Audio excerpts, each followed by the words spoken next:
Ислам жана сыйкырдуу көрүнүштөр. Туура нерсени түз жол менен жеткирүү аябай чоң мааниге ээ экен. Жеке тажрыйбамда исламга көз карашы жакшы болбогон окурмандардан ушул нерсени көп байкадым. Адатта мусулманчылыкты, исламды жактырбаган окурмандардын каршы чыгуу себептерин карап көрүп, кемчиликтин эң башында диний баалуулуктарды туура чагылдыра албоо турат го деген тыянакка келдим. Ушул күндө бүткүл мусулман чөлкөмүндө дин, сыйкыр же сыйкырдуулук, сырдуулук, мистика жана мифологиянын бири-биринен так туура айырмаланбай жатканы көрүнүп турат. Албетте, бул үчүн балким эң алгач дин менен билимдин катышы туура иликтениши керек. Билимге басым жасалбаган жерде төгүлгөн көз жаш токтобой, бактысыздык байырлай берери мыйзам ченемдүү нерсе.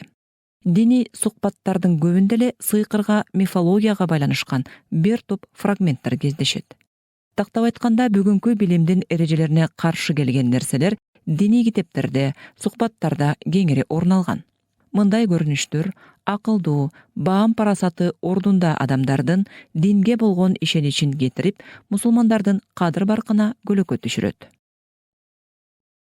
Физикага жана метафизикага чабуул. Диний насаат айткан молдоке, ажике, таксырлардын ишин оңойлоштурган бир фактор бар. Аны тажрыйбага жабык фактылар казынасынан эсепсиз колдонуу укугу деп атай туралы. Тактап айтканда, бул абал акырет, Кудай, мазар, бейиш, тозок сыяктуу темаларда коркпой, ойлонбой туруп өкүм берүү. Мадумаров айткандай, арабаны алдына байлап ат чапканга окшоп кетет. Мындай аргументтер чама чаркын билбей карыз алып, жыргаган кишинин абалын элестетет. Бул темалар философиянын метафизика бөлүмү караган маселелер. Ал деңгээлде тажрыйба жок. Бирок өзүнүн усулдук өзгөчөлүгү менен бир канча так маалыматка жоромолдорго баруу мүмкүн. Мусулман дүйнөсүндө илимден кабар албай туруп өкүм чыгаруу кадимки көрүнүшкө айланып калды.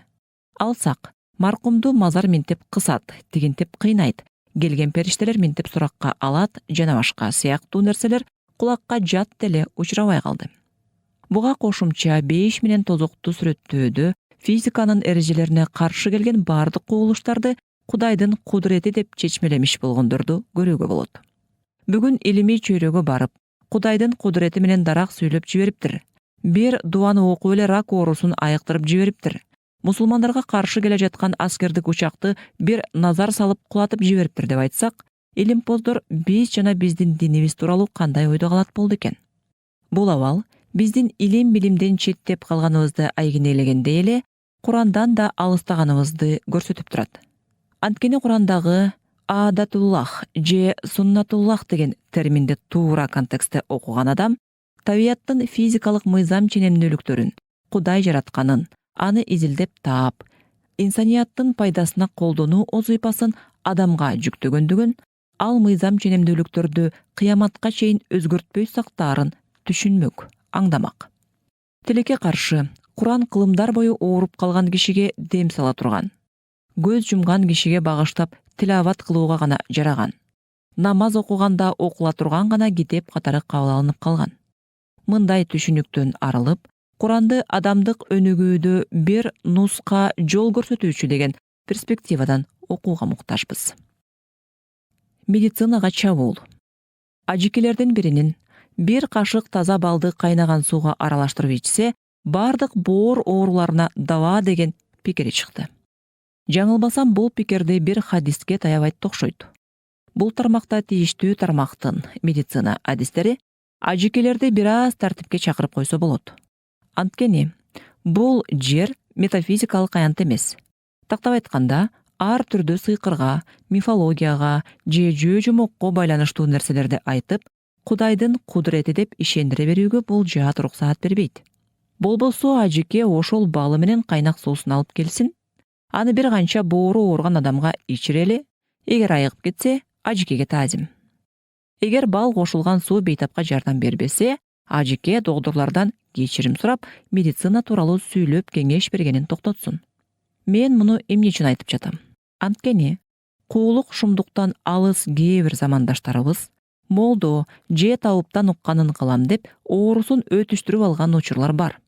Кудай берген ден соолук деген улуу байлыкты кесибинин чегин билбеген кишиге аманат кылууга болбойт. Тигил аятты окуп дем салса кедей болбойт. Бул дуаны окуса жол ачылат. Тигил сүрөнү 3 жолу окуп дем салса баш оорусу сакаят. Могул дуаны окуса түшүмү мол болот деген сыяктуу экономикадан тартып айыл чарбага чейин жараган дуалар бар. Анда министрликтердин баарын жоюп, дуа жаттаган кишилерди отургузалы. Маселе чечүүнүн жолу оңой экен да. Дүйнөлүк тажрыйба жылдар бою туура тыянакты башка жактан эле издеп жүрө берген го. Кудум ушундай эле маңызда биологтун, саясаттануучунун, укукчунун, жада калса сексопатологдун жооп бериши керек болгон суроолордун дээрлик баарына шырылдатып жооп берген ажекелерибизди да көрдүк. Акыркы учурда тийиштүү ажекенин суроо жооп кылган теле берүүлөрү каналды өзгөртө калуу үчүн стартта турууну талап кылып калды. Адатта жакшы эле нерселерди сүйлөйт, бирок бомбанын качан капыстан жарылып кетишин билбей калдык. Менимче ажеке өзүнүн кесибине тиешеси жок суроолорду укканда бул суроолорду мага эмес, өзүнүн адисине берсеңиз эң туура болот деген фазилеттүүлүктү дайыма көрсөтө алса сонун болмок. Каршы чыгуулар. Бул макалага Куран Каримдеги бир канча окуяларды мисал келтирип, диний адабиятыбыздагы мисалдар аркылуу бир топ каршы пикирлер айтылары анык. Тактап айтканда, Ибрагим пайгамбардын отко ташталган учурда күйбөгөндүгү, анын уулу Исмаилди курмандыкка чалуу аракети, Мухаммед пайгамбардын айды экиге бөлгөнү, Иса пайгамбардын маркумдарды тирилткени, Закым, Мираж окуясы сыяктуу бир топ окуялар айтылат. Курандагы окуялар адатта башка бир маанини туюндуруу максатында айтылгандыктан, анткени тийиштүү доордун метафоралуу тили так ушундай таризде болгондугун жактаган, илимий негизге көбүрөөк таянган жоромолдор аз эмес. Аятты эмес, аяттын жоромолун четке кагуу толугу менен илимий эркиндик болуп саналат. Сунуш. Менин дагы бир сунушум бар. Келиңиздер, ойноп сүйлөсөк да ойлонуп сүйлөйлү, жети өлчөп бир кесели. Диний булактарда жазылып калгандын баарын туура деп кабыл алуудан оолак бололу, акыл калчайлы талдоо жүргүзөлү. Куранда айтылганды сөзмө сөз эмес, маңызын түшүнүү үчүн илимге багытталалы. Билими жетишсиз үгүтчүлөрдүн сөзүн уккан учурда да, жок дегенде мектепте окуган физика, биология, математика, география сабактарындагы негизги эрежелерди эске алалы. Айтылгандар илимий талапка жооп бергенде гана туура болуу ыктымалы болорун эстен чыгарбоо керек. Антпесе, билимдүү адамдардын исламга көз карашы түзөлбөйт. Башкача айтканда, ислам илим билимдүү катмар менен тилекке каршы тил табышпай кала берет. Жогоруда айтылган диний түшүнүктөгү адамдар да биздин Кыргыз мамлекетинин адамдары. Аларды шылдыңдоодон, кемсинтүүдөн алысмын. Балким, алардын бир тобу жогоруда айтылган шек күмөндөр менен жашап жүрөт. Кеңешкенге адам таппай, сырымды төксөм, динден чыгып калбайын деп жүргөн чыгар, балким. Мындай адамдар диндеги эркиндикти билсе экен, исламдын илим билимге канчалык түз көз карашта экендигин, Кудайды каардуу монстр, бөкөчө эмес, каалаганына физикалык эрежелерди ашып өткөн күч берип, кээ бирин аларга баш ийдирген адилетсиз зат эмес экендигин билишсе деген тилегим бар. Айрыкча Кудайдын жердеги ишенимдүү адамы болуп, Кудайдын атынан кесе сүйлөгөн кишилер анығында эч кандай артыкчылыкка ээ эмес. Катардагы эле адамдар экендигин билишсе, аңдашса дейм.